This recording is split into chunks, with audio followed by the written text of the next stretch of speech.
नमस्कार दोस्तों, मैं हूं राजकिशोर और न्यूज तक पर राजनीति के आज के अंक में आपका बहुत बहुत स्वागत है। आज आपसे जब मुखातिब होने जा रहा था तो उससे पहले दिमाग में कई मुद्दे उमड़ घुमड़ रहे थे। समझ नहीं आ रहा था कि दिल्ली में गुलाबी सर्दी की दस्तक के साथ जेल में जो मंत्री हैं आम आदमी पार्टी सरकार के, सत्येंद्र जैन की मसाज से लेकर उनको जो खाना स्विगी का आ रहा है, जो उसमें वो रसगुल्ला खा रहे हैं, उनकी हेड मसाज हो रही है, उनका जो कैदी है वो रेपिस्ट है, इन सब मुद्दों से जो गुजरात में हलचल मची हुई है और जो पूरा सोशल मीडिया पे पूरा स्यापा फैला हुआ है, उस पर चर्चा करूं। फिर मुझे लगा इस पर तो आरोप प्रत्यारोप और इस गंदगी में क्या पड़ा जाए, क्योंकि मेरी कोशिश ये होती है, जैसा मेरे शो का नाम राजनीति है, मैं आपसे राजनीति पे और राजनीतिक क्या आगे इस घटनाक्रम से क्या होने जा रहा है और उसका क्या प्रभाव पड़ेगा, उस पर आपसे चर्चा की जाए। तो ये सोचते हुए फिर मुझे लगा कि आज चर्चा करनी चाहिए राहुल गांधी की यात्रा की। पहले दिमाग में आया कि कल भी आपसे राहुल गांधी पर चर्चा की थी, लेकिन आज विषय राहुल गांधी हैं निश्चित तौर पर, लेकिन उससे ज्यादा विषय वस्तु जो गंभीर होने जा रही है वो चर्चा होगी मध्य प्रदेश की राजनीति की। क्योंकि राहुल गांधी जहां से आज घुसे हैं, महाराष्ट्र के बाद सीधे बुरहानपुर जगह पड़ती है मध्य प्रदेश में, वहां से उन्होंने प्रवेश किया है और ये सारा वो इलाका है जहां से इसको निवाड़, मालवा और चंबल का इलाका, जहां पर कांग्रेस ने पिछली बार बहुत शानदार प्रदर्शन किया था। और हम ये कहें कि इन तीन क्षेत्रों में जिस तरीके का प्रदर्शन कांग्रेस ने किया था, उसकी वजह से कमलनाथ की सरकार पिछली बार बन पाई थी। वो एक अलग बात है कि ज्योतिरादित्य सिंधिया तमाम विधायकों के साथ भारतीय जनता पार्टी में चले गए और भारतीय जनता पार्टी की सरकार फिर से बन गई। तो बुरहानपुर का वैसे आपको बता दूं एक बहुत ऐतिहासिक महत्व है भारत की राजनीति में, और भारत में खासतौर से जब कोई युद्ध हुए हैं, जब डेमोक्रेसी नहीं थी, तो जो राजाओं का, शासकों का जो अपना शासन था, उसको लेकर भी बहुत महत्वपूर्ण है। आप जानते हैं कि सबसे बड़ा साम्राज्य जिनका था भारत में वो हर्षवर्धन, जिनका अफगानिस्तान की सीमा तक साम्राज्य फैला हुआ था, वो भी बुरहानपुर में ये दक्कन यानी दक्षिण की एक तरीके से सीमा मानी जाती थी एक समय।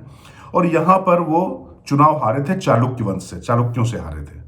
इसी तरीके से जो सबसे दिलचस्प वाकया याद आता है, जो आपने पढ़ा होगा, कि औरंगजेब जब दक्कन विजय करके लौटा तो पूरे हिंदुस्तान का शहंशाह बनने के लिए उसका युद्ध हुआ था अपने बड़े भाई दारा शिकोह से।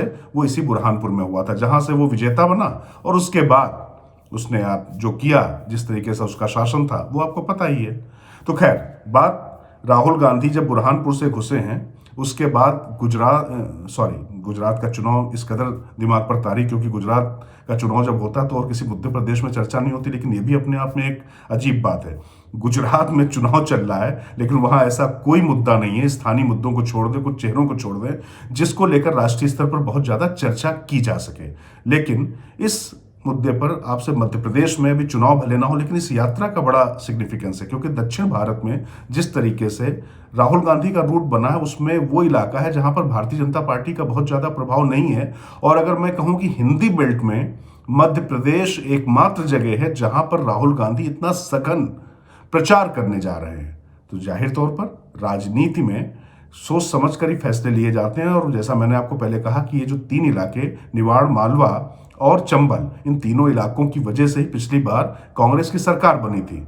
इस बार ज्योतिरादित्य सिंधिया चंबल इलाके से नहीं है, जो भारतीय जनता पार्टी में शामिल हो चुके हैं, ग्वालियर राजघराना वहां जा चुका है।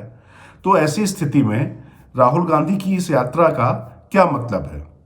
देखिए, एक बात तो आप मानकर चलिए कि गुजरात की तरह मध्य प्रदेश भी एक ऐसा राज्य है जहां पर कांग्रेस का संगठन है, कांग्रेस के मनसबदार जगह जगह पर हैं। मनसबदार कहते हैं जो क्षेत्रीय जो नेता होते हैं, जैसे दिग्विजय सिंह हो गए, कमलनाथ हो गए, इस तरीके से तमाम जो नेता होते हैं, उनको, उनकी बात मैं कर रहा हूं। तो ये जो तमाम छोटे बड़े जो राजघराने हैं, इनकी बात हो रही है। तो दिग्विजय सिंह का भी इलाका इस पूरे क्षेत्र में पड़ेगा, राघवगढ़ भी पड़ेगा, नर्मदा का इलाका है। तो ऐतिहासिक तौर पर, सांस्कृतिक तौर पर और राजनीतिक तौर पर यह बहुत महत्वपूर्ण हो जाती है। राहुल गांधी की यात्रा 2 हफ्ते से ज्यादा वो मध्य प्रदेश में दे रहे हैं। हिंदी बेल्ट में किसी और राज्य में इतना ज्यादा समय नहीं दिया जा रहा, तो जाहिर तौर पर ये जो पूरा समय का निवेश अगर किया जा रहा है, तो कुछ संभावनाओं के मद्देनजर ही किया जा रहा है। तो बात करें अगर हम सबसे पहले कि ये इलाका क्यों जरूरी हो जाता है कांग्रेस और बीजेपी दोनों के लिए।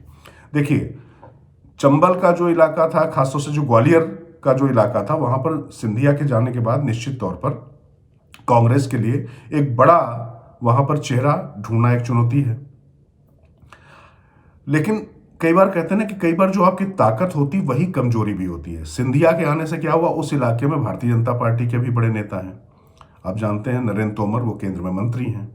इसी तरीके से जो प्रदेश अध्यक्ष शर्मा जी बने भारतीय जनता पार्टी के, वो भी उसी इलाके से आते हैं।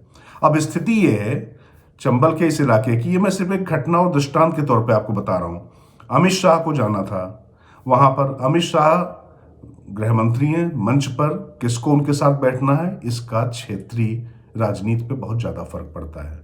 अच्छा, जो पुराने नेता हैं कांग्रेस और संघ के, कांग्रेस के जो नहीं है, जो बीजेपी और संघ की पृष्ठभूमि के हैं, वो जाहिर तौर पर उनको बीजेपी अपनी पार्टी लगती है और वहां पर वो अपने लोगों को ज्यादा बैठाने की कोशिश करते हैं। लेकिन सिंधिया को भारतीय जनता पार्टी पूरे गाजे बाजे के साथ लाई, उनको केंद्र में बड़ा मंत्रालय दिया गया है। अब ऐसी स्थिति में उनको अपने लोगों को भी वहां सेट करना था। यह संघर्ष लगातार चल रहा है कि बाहरी बनाम जो भीतरी की लड़ाई है वो उस इलाके में लगातार चल रही और दिखाई पड़ा। आप समझ लीजिए कि 3 दिन लग गए कि किस तरीके से कौन मंच पर बैठे और कौन ना बैठे।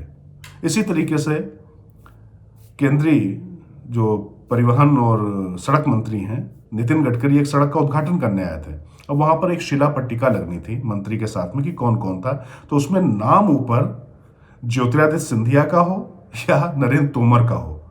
ये डीएम इतना परेशान हो गया वहां पर, वहां का जो डीएम था वो अंततः उसने वो शिला पट्टिका ही नहीं लगाई। तो छोटी छोटी बातें हैं, हमको और आपको लग सकती हैं, लेकिन क्षेत्र में ये बड़ी बातें होती हैं कि इसका क्या प्रभाव होता है, चूंकि अपने कार्यकर्ताओं में संदेश जाता है। अब ये जो झगड़ा है इसके बीच में राहुल गांधी अगर वहां से निकलते हैं और एक जैसा कई जगह से अगर बहुत लंबी रैली हो जाती है, जनसैलाब हो जाता है, लोग जुड़ते हुए चले जाते हैं, तो इसका निश्चित तौर पर राजनीति में देखिए प्रभाव पड़ता है। दिग्विजय सिंह ने नर्मदा यात्रा की थी, आपको याद होगा पिछली बार चुनाव से पहले, और उस नर्मदा यात्रा ने, नर्मदा मां ने फलीभूत होकर कांग्रेस को उसका रिजल्ट दिया।